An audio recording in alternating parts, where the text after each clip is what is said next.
संस्था है ILA, उसके जनरल सेक्रेटरी हैं। और इसके साथ एक और इंट्रोडक्शन के रूप में बात जोड़ना चाहूँगा। राम रहीम का नाम सुना होगा शायद सभी ने। राम रहीम के सिरसा में गुरु हैं, उनके वहाँ बहुत ही ज़्यादा अपराधीकरण जैसा काम होता है। उनको सज़ा दिलवाने के लिए, 3 केसों में सज़ा दिलवाने के लिए इस अश्विनी बख्शी एडवोकेट का बहुत बड़ा रोल है। आपके बीच में कॉमरेड अश्विनी बख्शी जी आ रहे हैं, उनका स्वागत करेंगे। इंकलाब जिंदाबाद।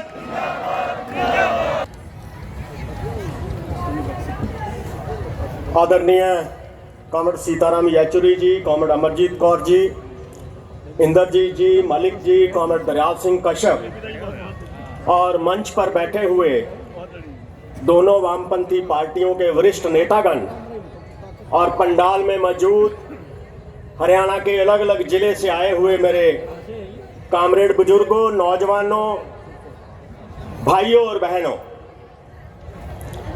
बहुत सी बातें आपके सामने रखी गई हैं मेरे पूर्व के वक्ताओं द्वारा। मैं संक्षेप में 2-4 मुद्दों के ऊपर अपनी बात रखना चाहूंगा।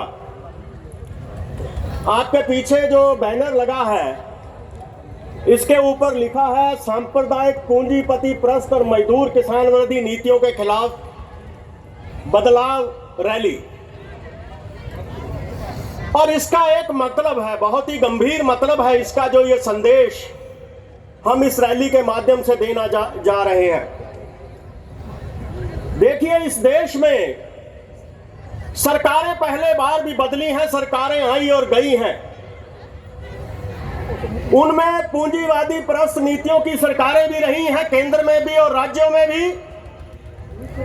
उनमें दक्षिणपंथी सरकारें भी रही हैं और उनमें वामपंथी सरकारें भी रही हैं। लेकिन 2014 में एक ऐसे गठबंधन की सरकार देश के बहुत से प्रांतों में स्थापित हुई जो कि साधारण बदलाव नहीं था। और इस बात को हिंदुस्तान में सबसे पहले अगर किसी ने पहचाना, हिंदुस्तान की वामपंथी पार्टियां थी, हिंदुस्तान के कम्युनिस्ट थे। वो जो गठजोड़ सत्ता में आया, आप जानते हैं किनका गठजोड़ है, यानी कि इजारेदार पूंजीवाद और कम्युनल फासिज्म, सांप्रदायिक फासीवाद का गठजोड़ है, जो कि बहुत घातक है। ये कम्युनिस्ट पार्टियां पहले से कहती आ रही हैं कि यह देश के लिए बहुत घातक गठजोड़ है, इसको सत्ता में आने से रोका जाना चाहिए। लेकिन वो सत्ता में आई।